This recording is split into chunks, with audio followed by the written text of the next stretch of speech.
Welcome back. एक बार आप सभी का स्वागत है। आज हम लोग अगले पार्ट में जा रहे हैं। और अभी तक हम लोगों ने जो डिस्कस किया वह कुछ टर्म्स होते हैं, शब्द होते हैं, उसके ऊपर हम लोगों ने बात किया। उसके बाद हमारे ट्रेडिशनल नेटवर्क क्या है, हम लोग उसी पे फोकस कर रहे थे। और लास्ट सेशन में जैसा कि हमने अभी डिस्कस किया कि हम लोगों ने टेलीफोन एक्सचेंज का विजिट देखा। विजिट के दौरान कुछ टर्म्स आए थे, उस पर हमने डिस्कस किया, मल्टीप्लेक्सर और मल्टीप्लेक्सिंग। आज उसमें एक टर्म्स और है, पल्स कोड मॉड्यूलेशन, जो बहुत ही इंपॉर्टेंट है, जिसने हमारे टेलीकॉम का इतिहास बदल दिया। और आज हम लोग आसानी से एक दूसरे से बात कर पा रहे हैं। ये इसके पीछे कहीं ना कहीं पीसीएम का एक बहुत बड़ा हाथ है और अभी भी यूज हो रहा है। और नए तरह के मॉड्यूलेशन टेक्निक हमारे पास में आ चुके हैं। तो वो कैसे किया गया, हम उसके बारे में बात करेंगे।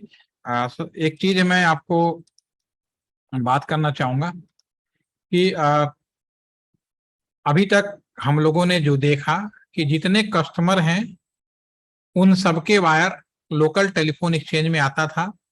टेलीफोन एक्सचेंज के अंदर ऑपरेटर पहले होते थे, फिर उन मशीनों का मनुष्य की जगह से मशीनों में रिप्लेस किया गया। इलेक्ट्रोमैकेनिकल स्विचेज आए। स्विच का मतलब होता है टेम्पोररी बेसिस पर दो लोगों को जोड़ना।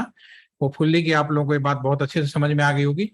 तो पहले इलेक्ट्रोमैकेनिकल स्विच आए जो दो कैटेगरी में थे, बहुत बड़ी चीज थी, जिनका नाम था स्ट्राउजर बार और क्रॉस बार, जो उस समय के इलेक्ट्रॉनिक एंड कम्युनिकेशन के इंजीनियरिंग पढ़ने वालों का पूरा एक सेमेस्टर में सब्जेक्ट ही होता था।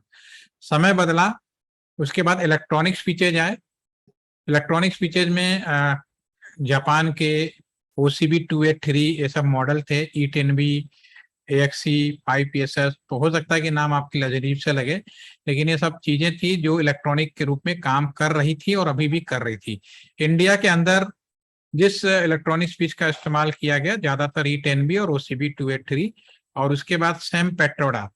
तो सैम पेट्रोडा का नाम आप लोगों ने सुना, हाँ या ना? मैंने डिस्कस किया अबाउट इन दिस।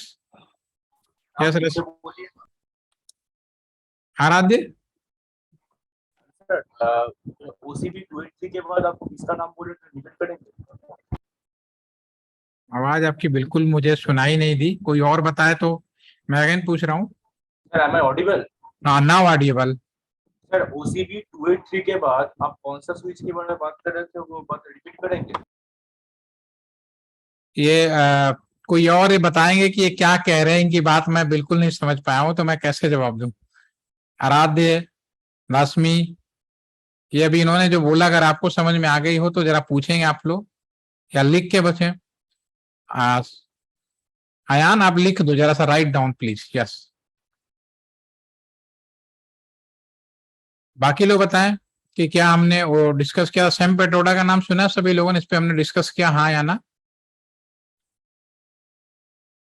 नहीं सर। नहीं किया है।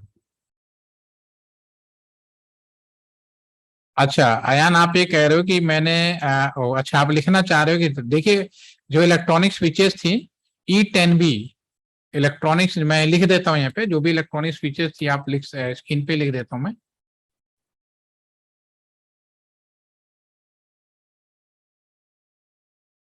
इलेक्ट्रॉनिक जो स्विचेस थी हमारे पास में,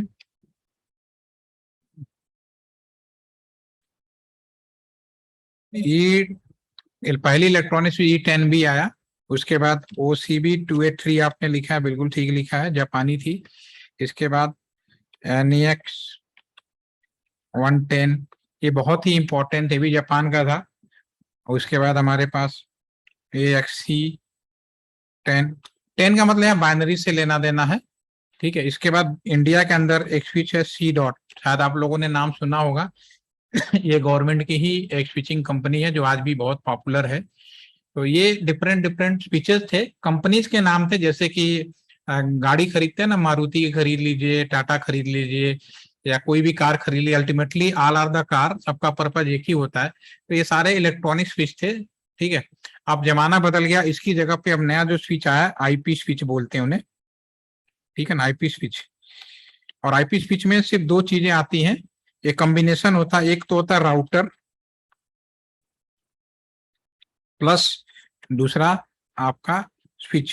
जो नॉर्मल स्विच जिसे आप लोग कहते हैं ना घर में लगा हुआ बॉक्स टाइप का होता है, एक कॉम्बिनेशन रूप में जब काम करने लगती है तो हम लोग उसको आईपी स्विच के रूप में जानते हैं। ये आज का जमाना है जिसपे हम लोग आजकल कम्युनिकेट। तो स्विच का मतलब सिंपल है, पहले इंसान दो मशीनों को आपस में जोड़ता था, दो लोग जब बात करते थे। फिर इलेक्ट्रोमैकेनिकल आया, उसमें दो कैटेगरी थे, स्ट्राउजर बार और क्रॉस बार, जो अब इतिहास बन चुका है। इलेक्ट्रॉनिक स्विच भी अब धीरे धीरे हिस्ट्री बनने को तैयार है। लगभग 1-2% कहीं मिलेगा तो मिलेगा, अदरवाइज ये सारा का सारा आउटडेटेड होके नाउ आईपी स्विच में। लेकिन सबका पर्पस जो था कि दो अलग अलग डिवाइसों को आपस में कम्युनिकेट कराया जाए। This is the factor. Okay, तो ये हमारे पास में है ऑलरेडी, तो मैं इसको क्लीन कर देता हूँ। ठीक है, तो okay, I am now are getting my point. ठीक है, और सैम पेट्रोडा के बारे में मैंने पूछा, तो सैम पेट्रोडा को फादर ऑफ टेलीकॉम भी कहा जाता है। ये बड़ी हैरानी की बात है कि आप लोगों ने सैम पेट्रोडा का नाम नहीं सुना है। किसी ने सुना है, यस या नो? किसी ने भी सुना हो, एनीवन? Yes sir. तो तानिश साहब ने कहाँ सुना है, कौन है, कुछ बता सकते हैं? सर राजीव गांधी की जब गवर्नमेंट थी तो इनको क्रेडिट किया जाता है कि कंप्यूटर इंडिया में यही लेकर आए थे, मतलब कंप्यूटर टेक्नोलॉजी लाने का फादर माना जाता है। चलो कोई बात नहीं, थोड़ी बहुत आपने आइडिया जरूर दिया, लेकिन मैं आपको बता देता हूँ। जो आपके एक काम करते हैं, मैं यहाँ पे गूगल में उनका सर्च कर लेता हूँ, फिर मैं बताता हूँ। सैम पेट्रोडा सबसे ऊपर ही आ गए। इनकी फोटो दिखाते हैं, ये है फोटो। ठीक है, सबसे पहले तो हम बात करेंगे, सैम पेट्रोडा को father of telecom of India कहा जाता है। Again I repeat, Sam Pitroda का एक वो दिया गया है, ओहदा कह सकते हो, या उनको उपनाम दिया गया है, he is the father of telecom. आप सभी इलेक्ट्रॉनिक्स के हैं, अगर आपसे कभी पूछा जाए कि फादर ऑफ टेलीकॉम किस व्यक्ति को या किसको सम्मानित किया गया, वो कौन है, that is the Sam Pitroda. इनका ओरिजिनल नाम श्याम प्रकाश था। ये उड़ीसा में पैदा हुए और ये 1980 से लेकर 1984 के बीच में अमेरिका में एक बहुत ही पावरफुल टेलीकॉम कंपनी में, अमेरिकन टेलीकॉम इंडस्ट्री में एक बहुत ही बड़ा नाम था। इतना ज्यादा नाम था, आप सोच सकते थे जिस तरह से होता है ना इंडियन, ऐसा नहीं कि आज ही इंडियन पावरफुल हुए, इंडियन पहले भी थे। तो आप समझ सकते इतने बड़े पावर थे। तत्कालीन जो प्रधानमंत्री थी इंदिरा गांधी इतने प्रभावित थी, उनसे बोला, ये मई के महीने की बात है, मई 1984 के भीतर वहां पे विजिट में थी, तो उनसे बोला कि आपने अमेरिका में पूरी दुनिया में टेलीकॉम के फील्ड में और आपने कुछ एक नया इंटरनेट शुरू किया है, कुछ कंप्यूटर के बारे में शुरू किया, जो नई टेक्नोलॉजी है, आप उसमें बहुत बड़ा नाम कमाया। अब आपसे रिक्वेस्ट है कि आप हमारे देश के अंदर आए, अपने इंडियन लोगों के लिए भी करें। तो उन्होंने इनकी बात को एक्सेप्ट किया और इंडिया में करीब नवंबर में आया। तब तक इंदिरा गांधी का मर्डर हो चुका था, आप सभी को मालूम है। तो उस समय हमारे देश के जो प्रधानमंत्री थे राजीव गांधी, राजीव गांधी के आते ही उन्हें सबसे पहले इंडियन टेलीकॉम एडवाइजर बना दिया। राजीव गांधी प्रधानमंत्री हैं और आज हमारे देश के प्रधानमंत्री हैं मोदी साहब। इस दौरान आप एक हिसाब लगा सकते हो कि देश के अंदर कितने प्रधानमंत्री हुए। प्रधानमंत्री उस जमाने से लेकर आज तक बदलते रहे, लेकिन इंडियन टेलीकॉम एडवाइजर आज भी हमारे देश के सैम पेट्रोडा है। और इंटरनेट की दुनिया में, टेलीकॉम की दुनिया में जो कुछ भी आप देख रहे हैं, पा रहे हैं, उन सब के पीछे इन्हीं का रोल है। लेकिन कहते हैं ना, जब आदमी जिंदा होता है तो शायद हम लोग उनकी अहमियत नहीं समझते। ठीक है, तो शायद ही कारण रहा होगा, जो मुझे लगता है कि ये लोग अभी तक, एक आम पब्लिक है उसको उतना महत्व नहीं देती है, लेकिन जब लोग फील्ड में काम करते हैं तुरंत रियलाइज हो जाता है कि हु इज दैट। तो आप इनकी किसी भी देख लीजिए कि किसके साथ फोटो नहीं मिलेगी। इंदिरा गांधी से लेकर ये उस समय का है जब इंडिया में फर्स्ट टाइम आए थे। अब सभी प्रधानमंत्री हर किसी से भी, क्योंकि everybody know he the father of telecom. ये देखिए कितनी पुरानी पिक्चर, अमेरिका में की फोटो है, तो आप ये देख सकते हैं राजीव गांधी के टाइम इन्होंने बिल्कुल। तो राजीव, तो अभी आपको पूरा इस बात को कंफ्यूज मत हुइएगा। देखिए कब का 1987 में टेलीकॉम मिशन का एक बहुत ही दुर्लभ नेशनल टेलीकॉम मिशन बनाया गया। आपके सामने एक पिक्चर आ गई और लकी। ठीक है, तो ये जितने भी टेलीकॉम डेवलपमेंट हो सब में आपको सैम पेट्रोडा मिलेंगे, इंदिरा गांधी हो चाहे कोई भी हो, सारे चीज। तो आप ये समझ सकते हैं कि ये इस इंसान की पर्सनालिटी क्या है। ठीक है, तो इन्होंने जो कुछ भी बदला, इसकी मतलब शब्दों में कहते हैं ना, बयान करना मुश्किल होता है। तो होपफुली कि आज के बाद आप लोग कंफ्यूज नहीं होंगे एक ऐसा व्यक्ति जो इंडिया से बाहर अमेरिका में पॉपुलर हुआ, फिर हमारे देश के अंदर आया और बहुत कुछ दिया। ठीक है, आज के हमारे जो मोदी साहब हैं वो भी उन्हीं की सलाह लेते हैं, वो भी बाय डिफॉल्ट सलाहकार वही हैं। तो दैट इज द पर्सनालिटी, ये कह सकते हो। बहुत ही साइलेंट मोड में काम कर रहा है बंदा, किया जा रहा है। ठीक है, तो सैम पेट्रोडा जब इंडिया के अंदर आए तो उन्होंने कहा कि अगर सबसे पहले टेलीकॉम इंडस्ट्री को आप रिफॉर्म करना चाहते हो, हर एक आदमी के घर में टेलीफोन या इंटरनेट देना चाहते हो, तो आपको 1 by 1 काम करना पड़ेगा। तो सबसे पहले तो आपको मॉड्यूलेशन टेक्निक को अपडेट करना पड़ेगा। उन्होंने सबसे पहला काम यही किया, जिसका परिणाम यह है कि आज हम लोग, आज दुनिया के जो इंटरनेट जितना बाकी कंट्री में डेवलप है, हमारे देश में भी है। हम कहीं से भी पीछे नहीं है। कहीं ना कहीं टेक्नोलॉजी में आगे तो जरूर है, बट वो कह सकते हो कि कुछ पॉलिटिकल या कुछ पॉलिसीज ऐसी है जो हमें कहीं ना कहीं पीछे बैक कर देती है। वरना 5G देने में, इवन हम लोगों ने 6G को डिप्लॉयमेंट कर दिया। सोचिए कितनी बड़ी चीज है हम लोग। और इंडिया तो जुगाड़ कंट्री, ये तो आप समझ सकते हो, इंडिया से बड़ा जुगाड़ कंट्री कोई हो ही नहीं सकता। हमें 2 चीज पकड़ा है तो हम 4 काम कर लेते हैं। ठीक है, ये बहुत बड़ी खासियत है। ठीक है, ये तो रही इनकी बात, बाकी आप लोग इनकी और पढ़ लीजिए। तो इन्होंने जो सलाह दिया, अब देखिए मोदी साहब के साथ भी इनके साथ फोटो दिख गई आपको। ठीक है, तो आप समझ सकते हैं कि किस जमाने से लेके इस जमाने तक हर प्रधानमंत्री के साथ इन्होंने काम किया और डेवलप किया। तो अब मैं इसके बारे में अब ज्यादा नहीं कहूंगा, वापस आते हैं मेन पॉइंट पे। हम बात कर रहे थे कि एक्सचेंज में अभी तक हम लोगों ने जितने भी कम्युनिकेशन कर रहे थे लोकल तक, हर एक कस्टमर का वायर आया, चाहे टावर से आया, लोकल स्विच में आ गया। लोकल स्विच में तो वहीं जोड़ जाते थे। लेकिन जब हम एक स्विच से निकलकर मेन एक्सचेंज पे जाते थे, मेन एक्सचेंज कौन सा हुआ,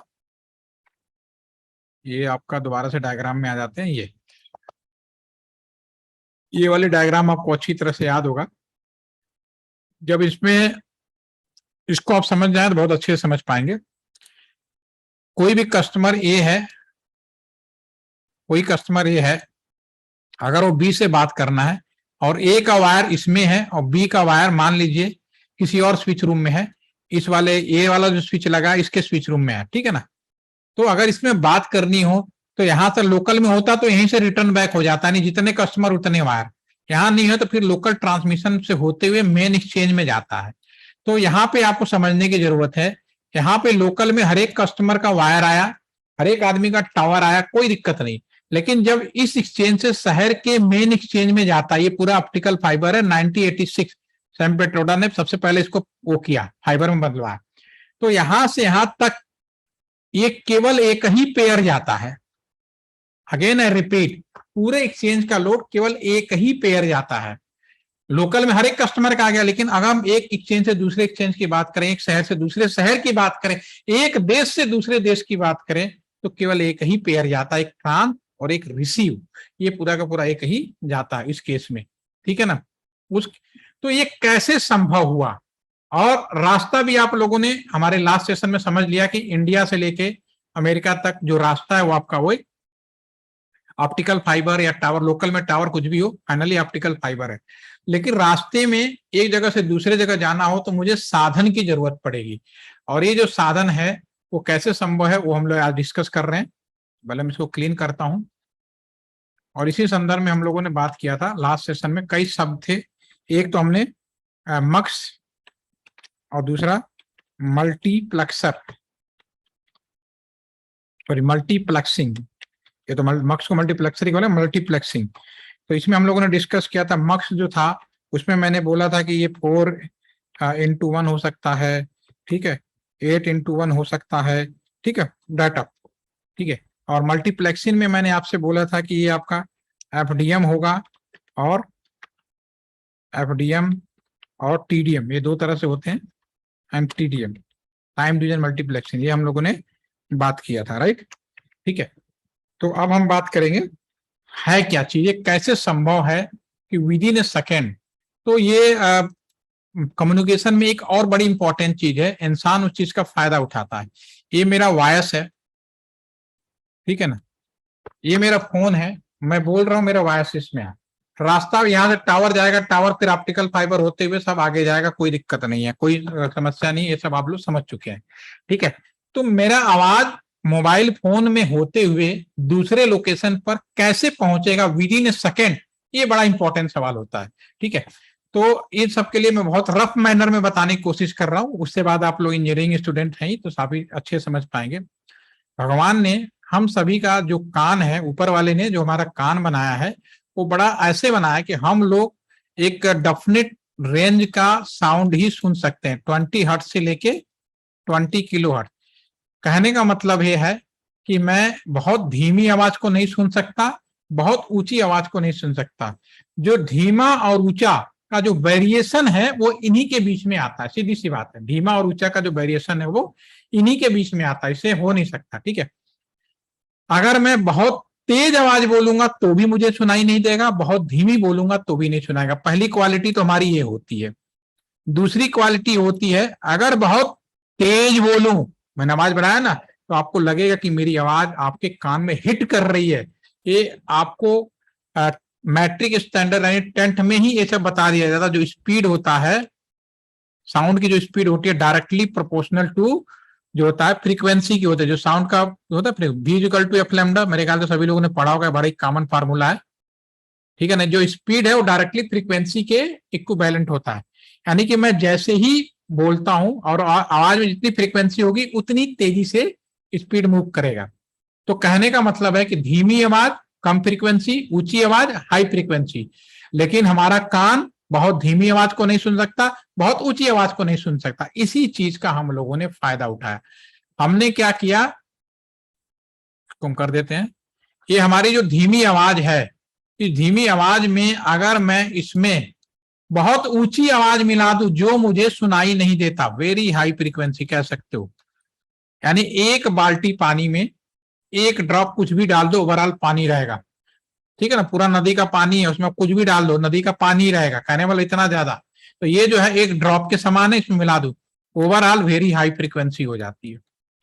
और इसकी हम लोग कैलकुलेशन इस तरह से बना के रखते हैं, इसकी स्पीड लाइट के बराबर कर दी जाती है, 3 × 10⁸ मीटर पर सेकेंड, यानी एक सेकेंड में 3 लाख किलोमीटर। कहने का मतलब है कि ये मेरा फोन है, मैं यहां से बोल रहा हूं, इस फोन के जो माइक्रोफोन का जो होल्ड है, अगर पुराने जमाने में होते ना बहुत आसानी से आपको समझ में आता है, यहाँ पे एक ऑसिलेटर लगाया जाता था या ऑटोमेटिक फ्रीक्वेंसी जनरेटर लगाया जाता था, जिसकी फ्रीक्वेंसी बहुत ज्यादा होती है, हमें सुनाई नहीं दे रहा, लेकिन मैं जैसे बोल रहा हूँ मिक्स हुआ और उस फ्रीक्वेंसी हाई स्पीड में कन्वर्ट हुआ और विद इन ए सेकेंड दूसरे एरिया में चला गया, ठीक है। ऐसे ही दूसरे एंड पे जो मैंने मिलाया इसको रिमूव कर दो तो मेरी आवाज बच जाएगी। तो मिलाने वाले प्रोसेस को हम लोग क्या कहते हैं, मॉड्यूलेशन, और हटाने वाले को डीमॉड्यूलेशन। ऐसा आपने पढ़ा। कम्युनिकेशन का जो पहला कॉन्सेप्ट है, without modulation, without demodulation communication is not possible.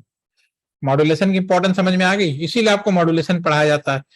क्यों, अगर कोई ये पूछता है मॉडम, हम कंप्यूटर में भी काम कर रहे हैं, और ये आप कई बार इंटरव्यू में बड़े समझदारी से पूछ लिया जाता है कि आप कहते हैं ना मुझे कम्युनिकेशन बहुत अच्छा आता है, मैं ही पूछ लेता हूं आपसे, अच्छा तो मॉडम का काम क्या है, आपको लगेगा बड़ा आसान सवाल पूछ दिया। सपोज करो आप इंटरव्यू में बैठे हो, मैंने पूछ लिया कि मॉडम का काम क्या है, ठीक है, बड़े कई लोग बड़े कॉन्फिडेंस से बोलेंगे, क्या बोलेंगे, analogue to digital converter, digital to analogue converter. गलत नहीं है, but it is not accurate answer, it is secondary answer. ये उसका एडवांटेज है, ये उसका काम नहीं है, ये उसका एडवांटेज है। Again I repeat, analogue to digital, digital to analogue, ये तो उसका काम, इसका फायदा मिला। लेकिन वास्तव में मॉडम क्या कर रहा है, मॉड्यूलेशन और डीमॉड्यूलेशन। आपको ये बोलना है कि मॉडम मॉड्यूलेशन और डीमॉड्यूलेशन, इसका ये फायदा होता है कंप्यूटर में जो भी कर सिग्नल है उसको मॉड्यूलेट करके immediately with in A second आप तक भेज रहा है। मेरा वीडियो है, मेरा साउंड है, मेरा पिक्चर है, मेरा जो मॉडम लगा हुआ है कंप्यूटर के अंदर, मेरे सारे चीज को फटाफट मॉड्यूलेट कर रहा है, विद इन ए सेकेंड आपके पास भेज रहा है, आपके कंप्यूटर को डीमॉड्यूलेट कर रहा है। तो उस मॉडम के अंदर नए जमाने के मॉड्यूलेशन तकनीक यूज किए गए हैं, डिजिटल मॉड्यूलेशन तकनीक यूज किए गए हैं, लेकिन काम पर्पज वही है जो मैंने रफ मैनर में अभी आपको बताया, पहली चीज। उसी तरह से कम्युनिकेशन में जिस मॉड्यूलेशन टेक्निक ने इस्तेमाल किया, जिसने इतिहास बना, वो पल्स कोड मॉड्यूलेशन है। मॉड्यूलेशन बहुत तरीके से हो सकता है, दूध में चीनी मिलाना है, कोई चम्मच से मिलाएगा, कोई 2 गिलास को ऊपर नीचे कर लेगा, ठीक है, कोई गैस पे गर्म कर देगा, that are modulation. AM, FM, PCM सब मॉड्यूलेशन होते हैं, लेकिन कौन सा मॉड्यूलेशन कहाँ यूज होता है जरूरत के हिसाब से देखते हैं। तो टेलीकॉम में जिस मॉड्यूलेशन टेक्निक का अब तक इस्तेमाल किया जाता रहा उसका नाम था पल्स कोड मॉड्यूलेशन। इससे कई फायदे थे, क्योंकि ये multiplexer, demultiplexing, modulation, analogue to digital, इतने सारे काम कर रहा था एक साथ, इसका हमें फायदा मिला। अब इसको मैं समझाता हूं अपने भाषा में, इसको पहले हटाते हैं। अभी मैं आपको पहले जो पीसीएम है उसका सबसे बड़ा फायदा, ये टीडीएम कॉन्सेप्ट पे काम करता है। पीसीएम किस पे काम करता है? टीडीएम पे, टाइम डिवीजन मल्टीप्लेक्सिंग पे पीसीएम काम करता है। सबसे पहली चीज तो ये है, ठीक है, पल्स कोड मॉड्यूलेशन। ठीक है, तो इसको समझने के लिए मैं आपको एक सिंपल सा एक स्केच बनाऊंगा। स्केच बनाने के बाद फिर हम उस पर डिस्कस करेंगे। Yes, okay.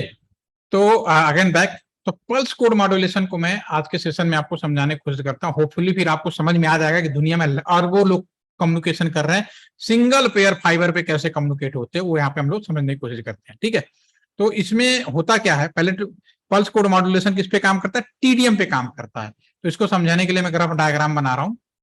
ये एक रोड है, आप मान लीजिए आप में से कई लोग हैं, एक समान प्रोडक्ट बेचते हैं। 3 ट्रक आपने अपने पास रखा है जनरल समझने के लिए। एक ट्रक है जिसको आपने रेड कलर में कर दिया है, एक ट्रक है जिसको आपने येलो कलर में डिजाइन कर दिया, येलो मान लेते हैं, एक ट्रक आपका ब्लू कलर में कर लिया है। ठीक है ना, ये मूवमेंट में जा रहा है यहां से यहां तक। ठीक है ना, और ये ए लोकेशन से बी लोकेशन में आप कोई प्रोडक्ट भेज रहे हैं, और आप में से मान लीजिए राशमी आप हैं, और आपने यहाँ पर एक ट्रक का ग्रुप बनाया हुआ है जो रेड है, ब्लू है और येलो है, और एक डेफिनेट अंतराल पे आप अपने सामान जो भी आप प्रोडक्ट बनाते हो इस रोड से ए को बी को भेजते हैं। बी में इन्हीं प्रोडक्ट को रिसीव करने वाले यहाँ पे रिसीवर खड़े हैं, लोग खड़े हैं। कोई एक रेड को रिसीव करेगा, ये मान लीजिए कोई ब्लू को रिसीव करेगा, और कोई मान लीजिए येलो को रिसीव करेगा। जब ए से बी मूवमेंट किया, रास्ते में एक ओवरब्रिज आएगा, इस ओवरब्रिज को पार करके ही सामान को रिसीव करवाना है, सपोज करो। ठीक है, इस ओवरब्रिज की कंडीशन ये है कि एक बार में केवल एक ही ट्रक जा सकता है। ठीक है, तो मान लो तीनों के एक साथ छोड़ा, मान लो येलो वाला पहले पहुंच गया, ठीक है ना, सपोज करो, और येलो वाले का मूवमेंट हुआ, यहाँ पे आया, येलो वाले ने इसकी कलर पहचान करी और कहा ये मेरा है, कोई दिक्कत नहीं। येलो वाला आया, येलो लिया, ब्लू वाला ब्लू लिया, ऑरेंज वाला लिया, जो भी जिस कलर का है जो असाइन है वो ले लिया, कोई प्रॉब्लम नहीं, बहुत बढ़िया चल रहा है। प्रॉब्लम कब होगी? इसको बोलते हैं FDM, frequency division multiplexing. 1 by 1 हमने सभी को भेजा। ठीक है, और कलर के आधार पे सामने वाला, फ्रीक्वेंसी क्या होता है, बेसिकली कलर पहचान करता है, अगर हम इलेक्ट्रॉनिक्स की दुनिया में बात करें। ठीक है, तो इसमें प्रॉब्लम क्या हुई? प्रॉब्लम क्या होगी अगर तीनों एक साथ यहां पहुंच जाएं? ठीक है, तो पहले कौन चढ़ेगा भाई? सिस्टम हैंग, इस रूट की सभी लाइनें व्यस्त हैं। आप लकी हैं कि ये सब शायद कभी ना कभी टेलीविजन में, मोबाइल में सुना होगा, मैं समझता हूं जहां तक। ठीक है, इस रूट की सभी लाइनें व्यस्त है, मतलब झगड़ा हो गया, कहीं ना कहीं मामला हैंग हो गया है। ठीक है, नंबर, क्योंकि ये आगे तब ये बढ़ेगा नहीं जब तक ये खाली नहीं होगा सड़क।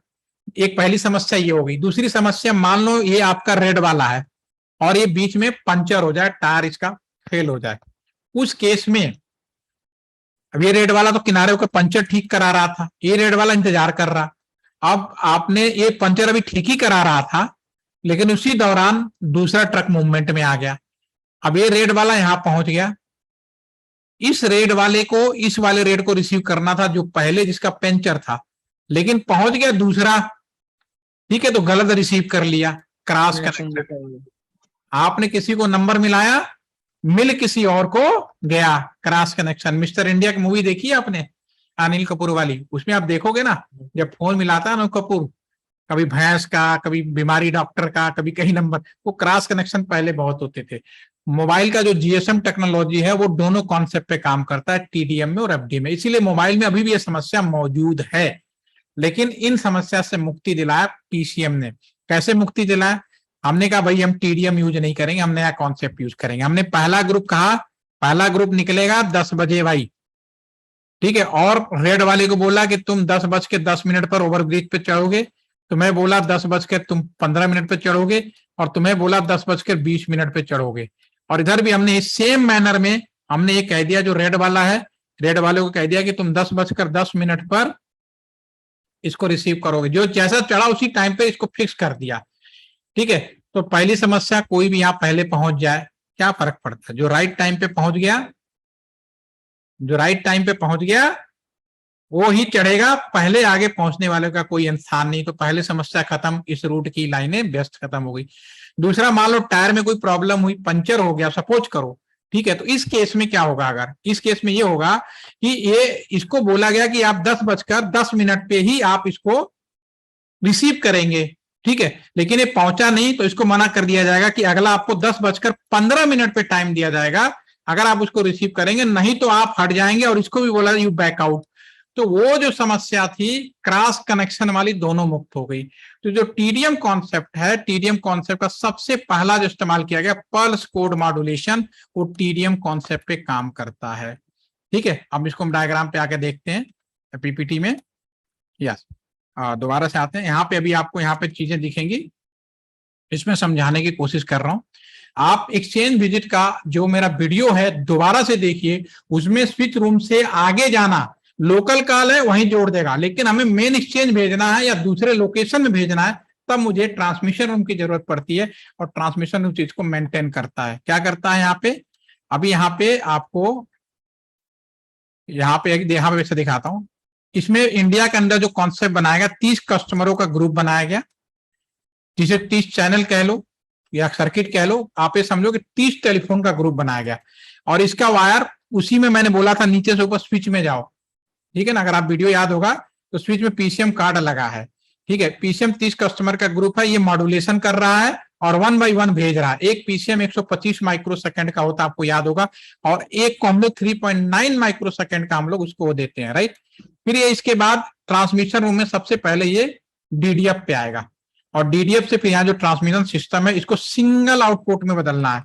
तो फिर यहाँ पे मल्टीप्लेक्सर यूज होता है 4x1। मान लो यहाँ पे 120 कस्टमर हैं, तो 4 पीसीएम बने, 30 का ग्रुप, मल्टीप्लेक्सर कार्ड लगाया, सिंगल आउटपुट, और फिर इसको ऑप्टिकल फाइबर में, यानी हजारों कस्टमर हो, फाइनली यहाँ पे सिंगल पर। और source of optical fibre, electrical को ऑप्टिकल में बदलने वाला डिवाइस, यानी लेजर एलईडी, और फिर आपका यहाँ पे एलईडी आ जाएगा। फिर उसके बाद दूसरे एंड पे रिसीवर, ऑप्टिकल को अगेन इलेक्ट्रिकल में, मल्टीप्लेक्सर केस में किया था डीमल्टीप्लेक्सर, और फिर पल्स कोड मॉड्यूलेशन डीमॉड्यूलेट करके जो 30 कस्टमरों का ग्रुप है उन्हें अलग कर देगा। All are getting my point? Yes या नो? मैंने रफ मैनर में आपको सिंपल कॉन्सेप्ट बता दिया कि हजारों लाखों लोग हों, उन्हें कैसे सिंगल पेयर के फाइबर पे पहुंचाया जाता है। हाँ, मॉड्यूलेशन की तकनीक बदल रही है, तरीका बदल रहा है, समय के अनुसार बदल रहा है, ये अलग चीज है आपकी। देखिए, कोई कंफ्यूजन तो नहीं? क्यों भाई आराध्य? सर ये लेजर में सर मींस एक ही ऑप्टिकल फाइबर में सर मींस बहुत सारे सर लेजर लाइट एक में अलग अलग फ्रीक्वेंसी के। लोकल में फाइबर, चूंकि पहले क्या होता, लोकल का जो फाइबर था, ठीक है ना, कस्टमर से यहां तक वो तो अभी भी हम हर एक घर का, लेकिन फाइनली जब हम एक शहर से दूसरे शहर या मेन लाइन में भेजेंगे वो सिंगल पेयर फाइबर होगा। आपका सवाल यही था, क्योंकि आपकी आवाज मुझे बहुत क्लियर नहीं आई, लेकिन जो मुझे लगा मैंने यही बताया। आप बताएं? ये सर यही था। यही था ना, समझ में आ गया ना। लोकल में आपके जो कॉपर वायर वाला है वो तो लोकल हो गया, लेकिन जब हम एक शहर से दूसरे शहर की भेजने की बात करेंगे तो हमें फिर ऐसा ही कॉन्सेप्ट यूज करना पड़ेगा, single lot of multiplexer into single output, ठीक है। तो ये हमारा अब तक ट्रेडिशनल नेटवर्क के बारे में था, जिसमें मैंने थोड़ा सा चर्चा किया। कल हम लोग टाइमली इसको, आपका ये पहले मैं कंफर्मेशन कर देता हूँ रजिस्ट्रेशन का, उसके बाद कल टाइमली करीब 40 से 45 मिनट इसमें उम्मीद करता हूँ इस सेशन में जो 1 से 2 का टाइम है, इसमें आप लोगों को परेशानी नहीं होगी, कर पाएंगे ना, कोई दिक्कत तो नहीं है। इसमें रेगुलर क्लास होगा, बस इतनी खासियत है, बाकी में मीटिंग कुछ ना कुछ चलती रहती है, ठीक है। और कुछ सवाल हो मन में तो पूछ सकते हो। क्यों रश्मि, समझ में आया? आयान? Okay, thank you. तो फिर मिलते हैं कल सेम टाइम पे, इसी 1 से 2 के बीच में। Have a nice day. Thank you. Thank you sir. Thank you.